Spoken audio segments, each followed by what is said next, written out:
Covid-19 signifie certificat de vaccination IDAI. Cela signifie que vous avez été inoculé avec une arme biologique IA de nature parasitaire. Elle va s'emparer de votre système nerveux et de votre génome. Voilà ce que c'est. Ceci est une bioarme IA, en partie biologique, en partie technologique.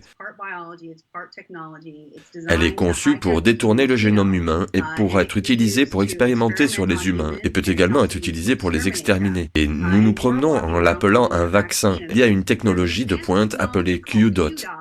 Et la technologie des nanoparticules lipidiques qui se trouve dans ces injections est en vertu d'une loi EUA sous 21 USC 814.9. Parlons de la propagation donc. Il n'y a pas de... J'ai entendu cela plusieurs fois, mais vous l'avez maintenant dans les documents, dans la sauvegarde. Il n'y a rien de semblable au SARS-CoV-2. C'est entièrement une arme bio, du début de l'infection aux injections. C'est totalement l'arme biologique. Est-ce correct? Expliquez. Oui, c'est exact. Donc, tout le monde dit c'est une arme biologique, c'est tout. Je ne veux plus entendre parler de cette stupide protéine spike, c'est une arme biologique IA au comportement parasitaire. Elle est alimentée par la 5G, la fibre optique et les lumières LED. C'est dans les documents, et devinez quoi, Greg? Personne ne veut entendre la vérité. C'est le virus SARS-CoV-2, c'était ce virus ARNM qui a causé la pandémie. C'est un mensonge. Les virus ARNM sont inutiles. Ils ne peuvent pas pénétrer le corps humain. Ils ne peuvent pas infecter les gens d'eux-mêmes. Ils n'ont jamais été capables de faire ça. Ne m'écoutez pas moi. Écoutez d'autres experts en ARNM qui, vous savez, ne font pas partie de notre mouvement, comme Frank de Rosa, qui est littéralement le chef de la vaccinologie chez Sanofi, le plus grand fabricant de vaccins au monde.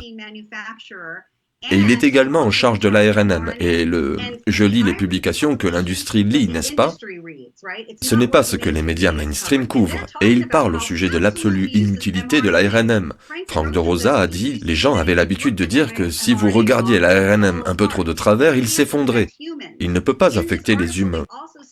Dans cet article, il déclare également que... Attendez, revenez en arrière juste une minute, parce que c'est là que vous avez dit dès le début, vous avez dit, regardez, si vous avez de l'ARNM dans la main et que vous crachez dessus, vous le tuez. C'est pourquoi ils doivent l'envelopper dans une enveloppe de nanoparticules lipidiques 17 fois plus résistantes que l'acier. N'aviez-vous pas dit ça?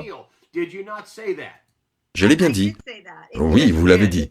Il n'était pas capable d'infecter les gens à moins qu'ils ne soient enveloppés dans cette biosphère d'oxyde de graphène qui contient des particules lipidiques pour constituer une biosphère lui permettant de survivre.